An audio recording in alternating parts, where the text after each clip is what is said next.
Bismillahirrahmanirrahim. Assalamualaikum warahmatullahi wabarakatuh. Selamat pagi anak-anakku semua.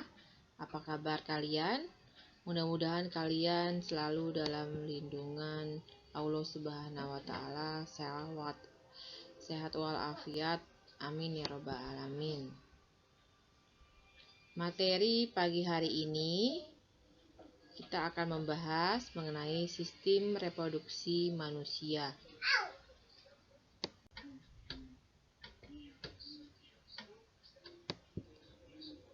Materi yang akan kita bahas pada sistem reproduksi manusia itu terdiri dari beberapa bagian.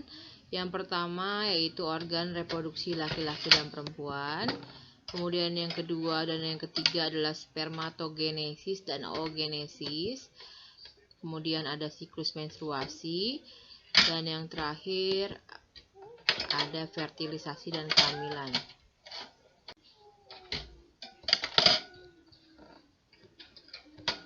Materi awal pada sebelum kita mempelajari organ reproduksi laki-laki dan perempuan, kita akan mempelajari dulu apa itu sel.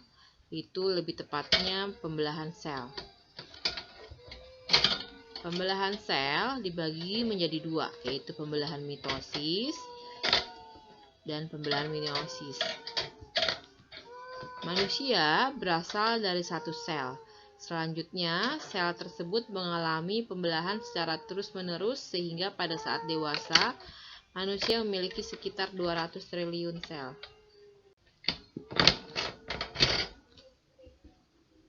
Sel-sel tersebut mengalami perubahan bentuk dan fungsi.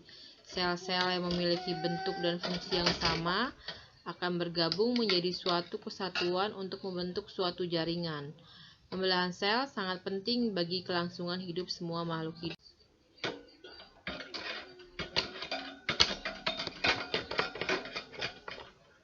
Ada 3 alasan mengapa sel mengalami pembelahan, yaitu untuk pertumbuhan, yang kedua perbaikan, dan yang ketiga reproduksi. Alasan pertama sel mengalami pembelahan adalah untuk pertumbuhan.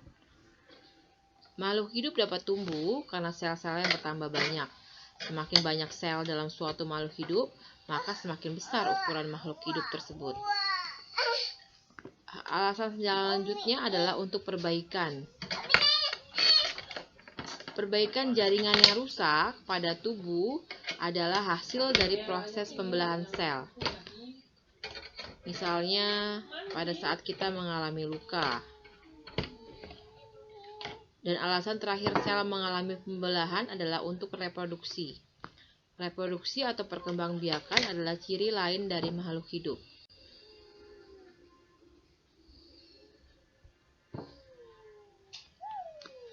Tadi telah disebutkan sebelumnya, alasan sel mengalami pembelahan yaitu untuk reproduksi. Pada proses reproduksi seksual, diperlukan sel kelamin untuk membentuk individu baru atau yang kita sebut dengan anakan. Proses pembentukan sel kelamin ini dilakukan dengan cara pembelahan sel. Menurut teori sel, semua sel hidup berasal dari sel yang sudah ada sebelumnya. Teori tersebut dinyatakan oleh Rudolf Virchow pada tahun 1855. Pembentukan sel-sel baru atau anakan dari sel yang sudah ada sebelumnya dapat terjadi melalui proses pembelahan sel. Pembelahan sel dibagi menjadi dua, pembelahan mitosis. Apa itu pembelahan mitosis? Yaitu tipe pembelahan sel yang menghasilkan dua sel anakan, di mana sel anakan tersebut mempunyai karakter identik secara genetik yang sama dengan sel induk. Maksudnya apa? Jika sel induknya memiliki kromosom 2N atau yang kita sebut dengan diploid, maka sel anaknya juga sama, yaitu diploid juga. Sel diploid adalah sel yang kromosomnya berpasangan atau yang kita sering sebut dengan 2N. Pembelahan mitosis merupakan proses yang berkesinambungan yang terdiri atas 4 fase pembelahan, yaitu profase, metafase, anafase, dan telofase. Setiap fase pembelahan tersebut memiliki ciri yang berbeda. Pada tahap akhir dari pembelahan mitosis, yaitu fase telofase, umumnya selalu diikuti dengan pembelahan sitoplasma yang disebut dengan sitokinesis. Pada saat sitokinesis, terbentuk cincin pembelahan yang berfungsi membagi sitoplasma sehingga terbentuk dua sel anakan yang memiliki kromosom yang identik dengan induk. Ini adalah fase tahapan pembelahan sel mitosis, di mana memiliki 4 fase, yaitu yang pertama adalah profase, di mana benang-benang kromatin memadat menjadi kromosom. Kemudian tahap metafase, yaitu di mana kromosom itu berada di tengah ekuator. Kemudian tahap yang ketiga yaitu anafase, kromosom atau kromatid bersaudara ini berpisah menuju kutub yang berlawanan. Dan tahap terakhir yaitu telofase, membran inti mulai kembali bergabung, kromosom mulai meregang dan terbentuk dua sel anakan yang dimana kromosomnya memiliki materi genetik yang sama dengan sel induk. Pembelahan sel yang kedua adalah pembelahan meiosis. Pembelahan meiosis adalah pembelahan sel yang menghasilkan 4 sel anakan yang masing-masing sel anakan hanya memiliki separuh dari jumlah kromosom sel induk. Dengan demikian, dapat dikatakan bahwa jumlah kromosom yang dimiliki oleh sel anakan adalah setengah dari kromosom sel induk atau haploid. Pembelahan meiosis disebut juga dengan pembelahan reduksi. Pembelahan meiosis berlangsung dalam 2 tingkat, yaitu meiosis 1 dan meiosis 2. Meskipun demikian, fase-fase pembelahan meiosis mirip dengan fase-fase pembelahan mitosis.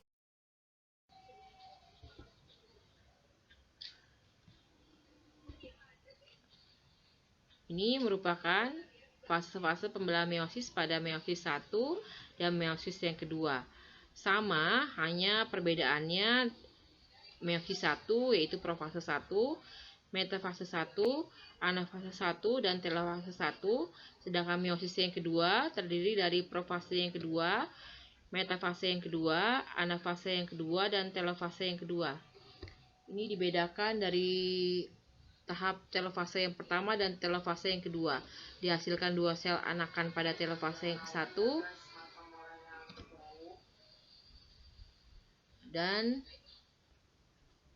tahap yang kedua yaitu telofase 2 dihasilkan 4 sel anakan di mana jumlah kromosomnya setengah dari kromosom sel induk.